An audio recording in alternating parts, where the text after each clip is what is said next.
Hey everyone, Coach Patrick here from Endurance Nation, back with another weekly broadcast. On today's show, we're going to be talking about volume, and I'm going to go back to the conversation we had a little while ago about training camps.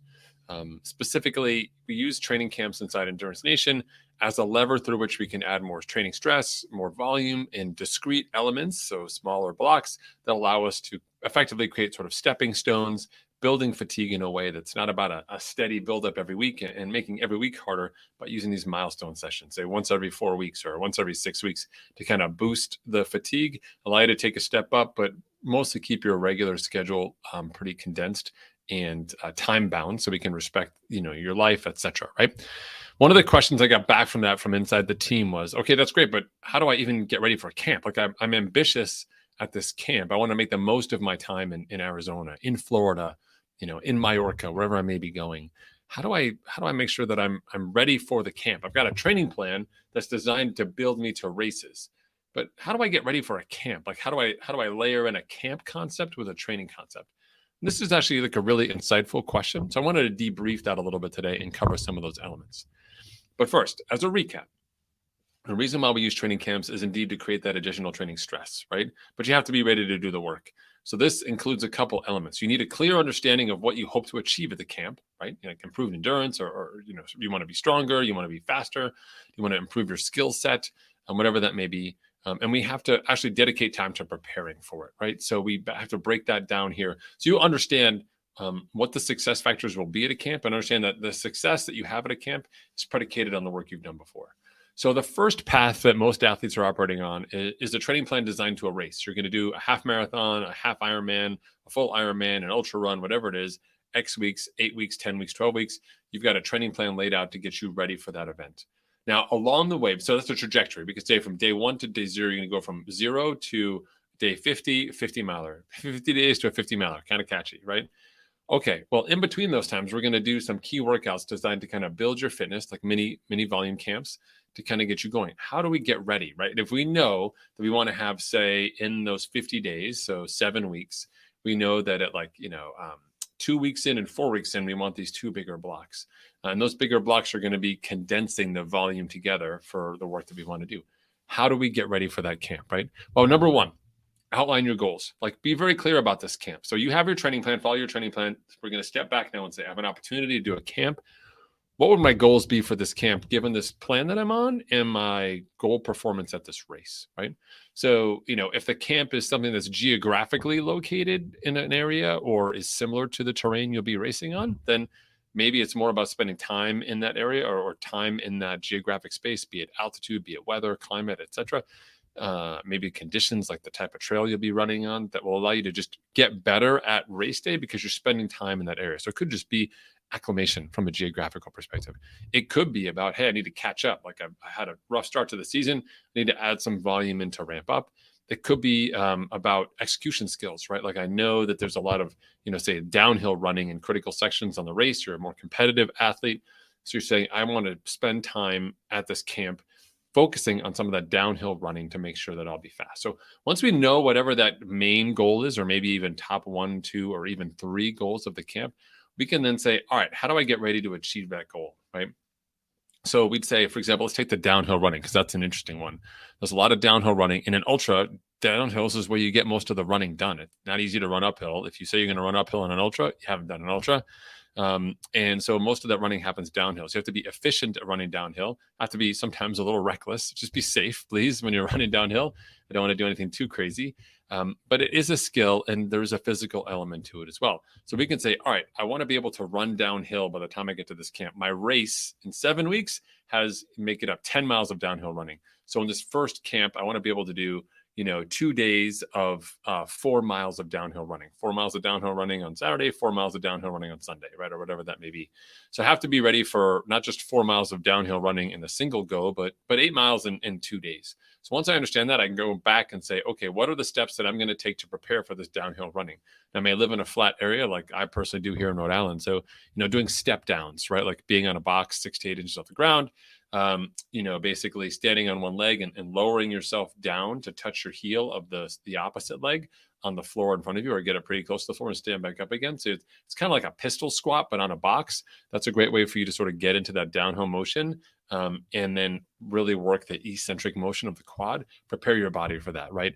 Some people will do wall sits. Some people will do leg press, like other elements as well. But these are some easy ways that you can say, I'm going to incorporate these repeats in addition to my regular training as a mechanism to prepare me for my goal of achieving this downhill running portion of my camp, right? So the specificity on the goals for the camp allows us to identify a particular area, and then we can work on that area to build into the camp. And adding that, sort of say the step downs to your routine is just a small tweak to the plan that you're already on, but it's going to prepare you for the camp and keep you on that normal trajectory. So that's like the easiest and most straightforward example I could think of. Okay. So we have like goals for that camp, and then we can manufacture those in. If you're doing a cycling camp, you'll be doing a lot of volume. Say you want to do back-to-back 5-hour rides or 3 days, like, 5-5-2, or because you're leaving on the last day or whatever it is. How do we get ourselves ready to be able to do a 5-hour day in your training? You're probably doing 5 hours of cycling a week. Well, we got 2 or 3 weeks to get you to do a lot of that cycling in a weekend, right? So we can kind of create the intermediary trajectory to bridge where you are to where you want to be for that camp, and say, all right, what are we going to do in this 1-2 weekends here in between to make sure that 5-hour ride isn't so bad? If you're doing a 2.5 hour long ride now, we might do 3.5 and then a 4, and then you'll do a 5 at that camp. So you'll be ready, right? So it may mean consolidating some of your bike workouts in the meantime to keep your schedule on track. But it does prepare you for that camp. That's like a little bit of give and take and some scheduling magic that we would work inside Endurance Nation, or you would work on your own. But the key point being, we're creating a bridge by having articulated a goal and setting a milestone to get ourselves ready so we can make sure that the camp experience will be as valuable as we want. The downside of not doing this, just to go inversion for a second, the downside of this is that you show up, you're stressed out because your training hasn't been going, super well. Nobody's training here, insider tip. No one's training ever goes as well as they want. We have lives, right? If the training is going too well, then that person probably doesn't really have a life, right? Just saying, just put it out there. So when things are not going well, you head into the camp and you're more ambitious. The less prepared you are, more ambitious people are with their camp goals. And that's for 2 reasons. One is they're in that mental space of wanting to play catch up.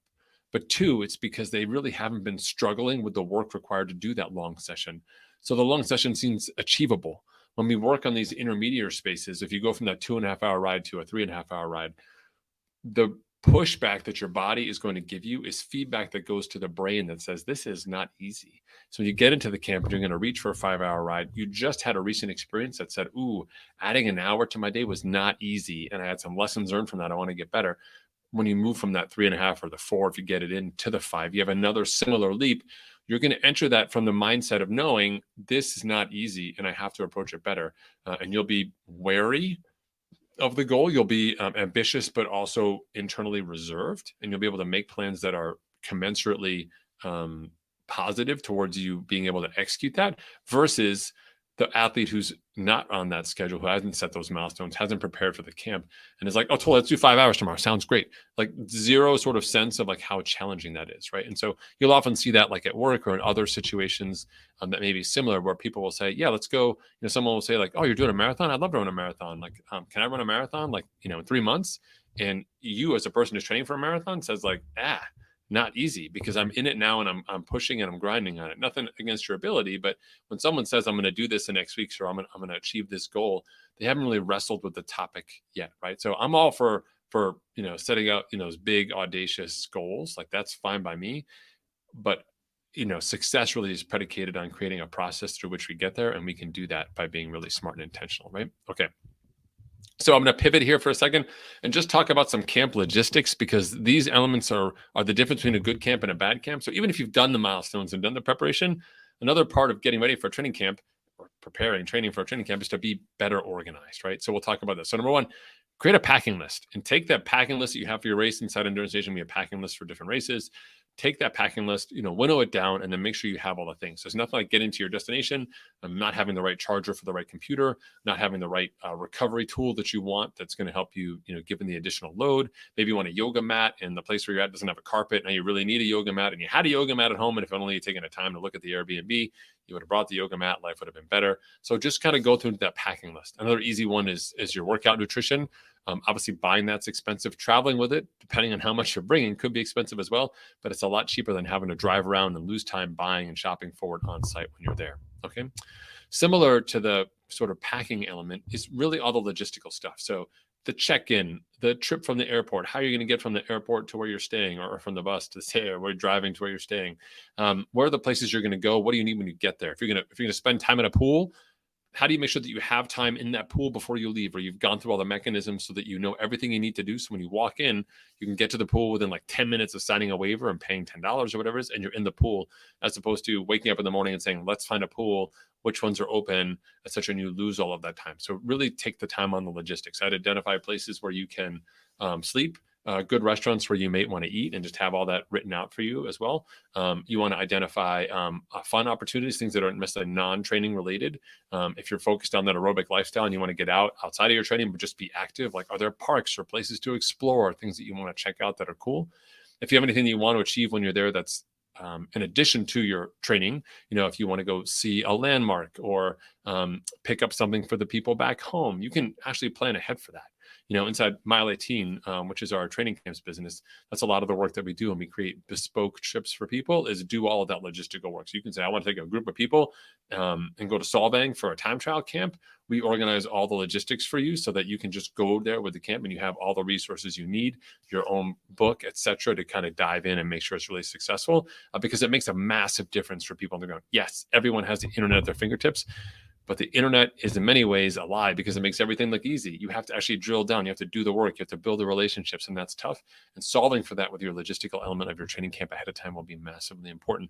Your friends, training partners will thank you, and you yourself will spend more time doing the things you want to do, training, make the most of your dollar investment in this training experience, than doing the logistical stuff, which nobody loves, right?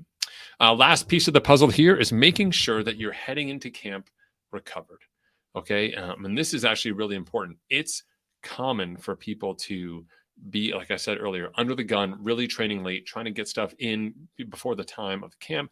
And they're really cramming in that training. Like, I got to do this 5-hour ride. Last week, I was supposed to do a 4-hour ride. I didn't get it done, but like it's Wednesday and my meetings have all been canceled. I think I can, get up a little earlier and do this 3-hour ride today. It wasn't on the plan, but I think I can cram it in. You have to balance that against the need to show up to the camp rested and ready. You're going to be doing a lot of work. High athletes, high performance athletes, a day. You can take a day of rest and you'll recover enough in that time to be able to do the camp. But if the less that you're training, the less consistent you are, the more time you need. And I'm not saying don't train for 3 days, but I am saying reduce that training load heading into the camp. Give yourself more time to solve some of those logistical elements, but make sure you're rested in front of the camp and then also on the way home. Coming back out of a camp, it's actually really hard to rest because you're super excited. You're energized. You had a great time. You met people. You're inspired. The last thing you want to do is come home and not train for 2 days or whatever that is. Really take the time to do the math on the work that you accomplished inside camp and how much time you need to rest again to get to your baseline. Some people who are using HRV or tracking sleep quality may be able to use some of those metrics as a guidance element to keep you on track to best recovery. In general, I tell folks all the time that for every 6 hours of training time you get in a camp, we roughly want about 1 day of rest, at least on the front end for 2 days. So if you did an 18-hour training camp in 3 days, then you probably get 2 days of rest, and that third day could be active reentry, active recovery. But 6 hours is a good benchmark for the amount of time that you want to rest. Outside of that, if you have questions about getting ready for a training camp and adjusting your schedule, hit us up in the DMs, hit us on socials. If you're on the team, of course, send a message or post to the forums. We'll be happy to walk through it with you. But getting this part right, making sure that you're on the trajectory for the camp, being ready for that camp, and then processing that camp through absorption and creating opportunities for rest will set you up for that early season success. All right. Thanks so much for tuning in. Take care, everyone. I'll see you next week.